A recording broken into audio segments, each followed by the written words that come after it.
आज है हमारी संतोष कुमार द्वारा लिखित कहानी मैं तेरे प्यार में पागल का भाग 29। पिछले भाग में आपने पढ़ा कि प्रशांत रिद्धिमा को लेने आया हुआ था और वह चुपचाप उसके साथ ससुराल आ गई थी। यहाँ आकर दादी माँ के प्यार से उसका मन भर आता है और दूसरे दिन प्रशांत ने कुछ ढूंढने के चक्कर में पूरी अलमारी का सामान बिखेर दिया था और उसे ठीक करने में रिद्धिमा को उसकी पहली शादी की एल्बम मिली। वह तस्वीर देख ही रही थी कि दादी जी आ जाती है और उसे प्रशांत की शादी के बारे में बताने लगती है। अब आगे दादी जी ने बताना शुरू किया कि यह प्रशांत की पत्नी है शाइना, प्रशांत के पिता के दोस्त और बिजनेस पार्टनर की बेटी।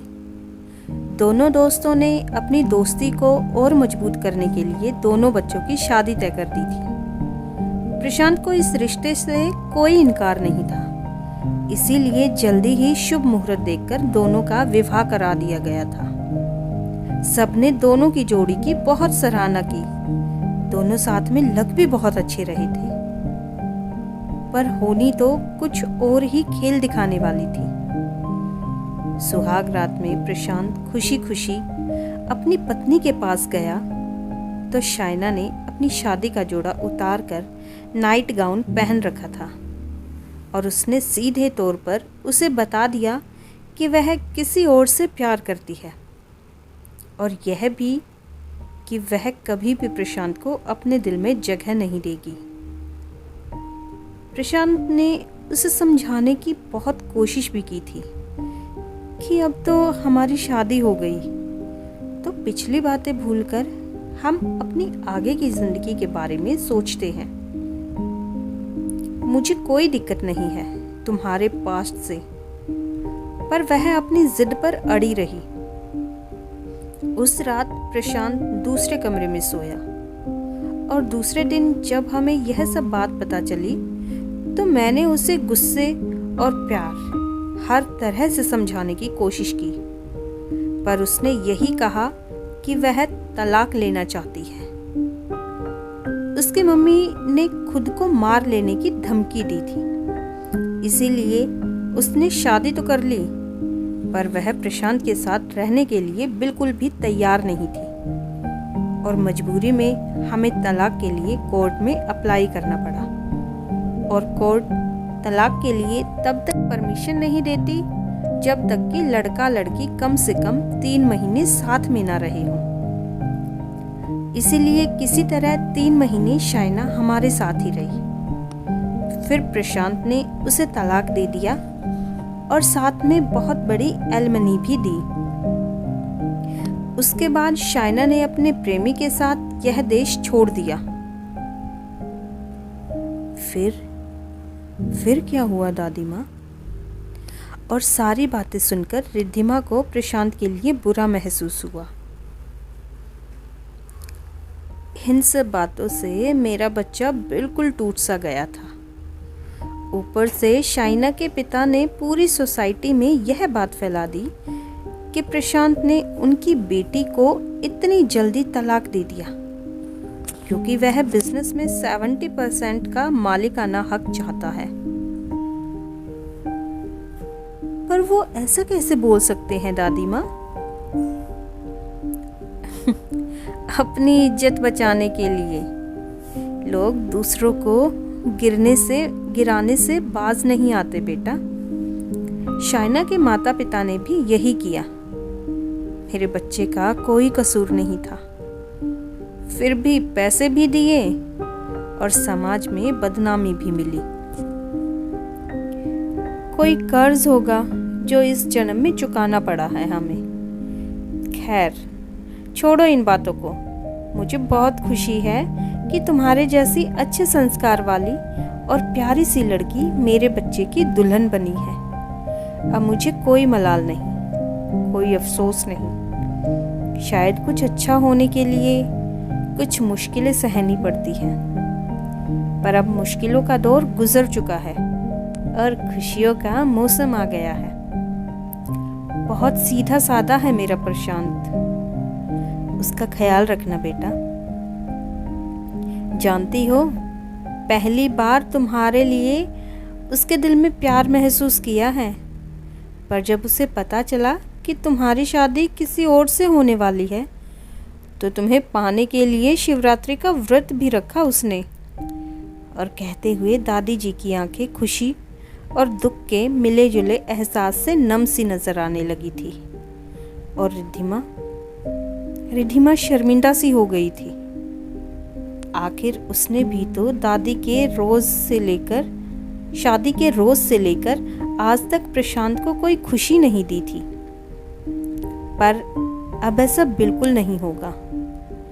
उसने मन ही मन फैसला किया और दादी माँ की गोद में सर रख दिया, और वह भी उसके सिर पर प्यार से हाथ फिराने लगी। फिर उसे ख्याल आया कि सारा सामान बिखरा पड़ा है, इसीलिए उठकर सब समेटने लगी और प्रशांत की पहली शादी का एल्बम भी एक खाने में संभाल कर रख दिया। थोड़ी देर में ही उसने सब कुछ व्यवस्थित रूप से रख दिया और दादी माँ से पूछा, दादी, प्रशांत को खाने में क्या पसंद है, बताइए ना। आज रात का खाना मैं अपने हाथों से बनाऊंगी। और उसकी बात सुनकर दादी माँ बहुत खुश हुई और प्रशांत की पसंद नापसंद बताने लगी।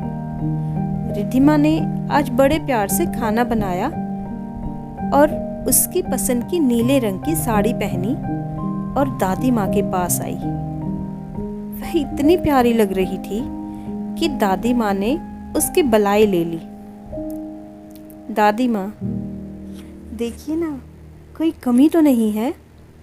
और उसने शर्माते हुए नजरें झुका ली। बस एक कमी है। ओह, मुझे भी लग ही रहा था। आप बताइए ना, मैं ठीक करती हूँ। रुको। दादी जी मुस्कुराते हुए अपने कमरे में गई और सोने की बड़ी बड़ी बालियां लाकर उसकी हथेली पर रख दी और कहा, यह तुम्हारे चेहरे पर बहुत खिलेगा और तुम्हें देखकर मेरे पोते का दिल भी।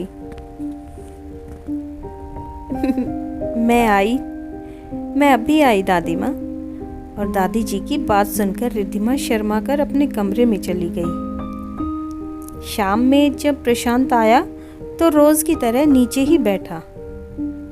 जब से शादी हुई वह अपने कमरे में बस काम होने पर ही जाता था। वह एक मैगजीन के पन्ने यूं ही पलट पलट कर देख रहा था कि जब रिद्धिमा ने उसके आगे चाय और नाश्ते की ट्रे लाकर रख दी और वहीं खड़ी होकर उसके ध्यान देने का वेट कर रही थी।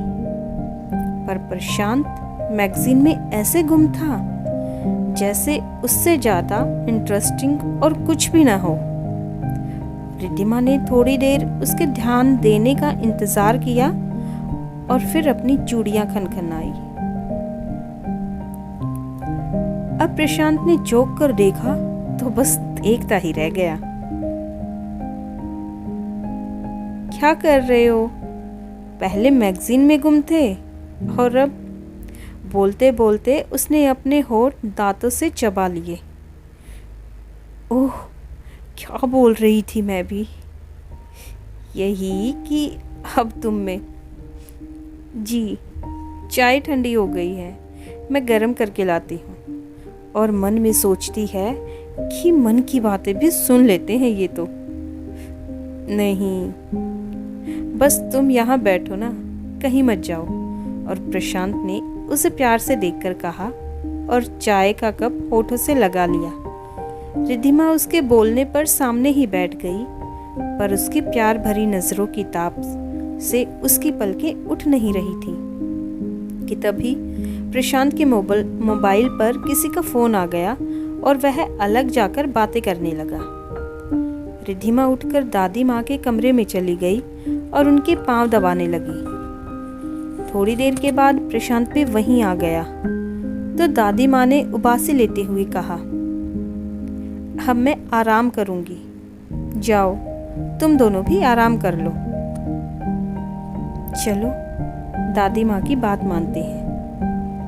प्रशांत ने रिद्धिमा का हाथ पकड़ने के लिए बढ़ा दिया तो वह शर्मा कर बाहर चल दी। उसे जाता देख प्रशांत भी उसके पीछे आ गया।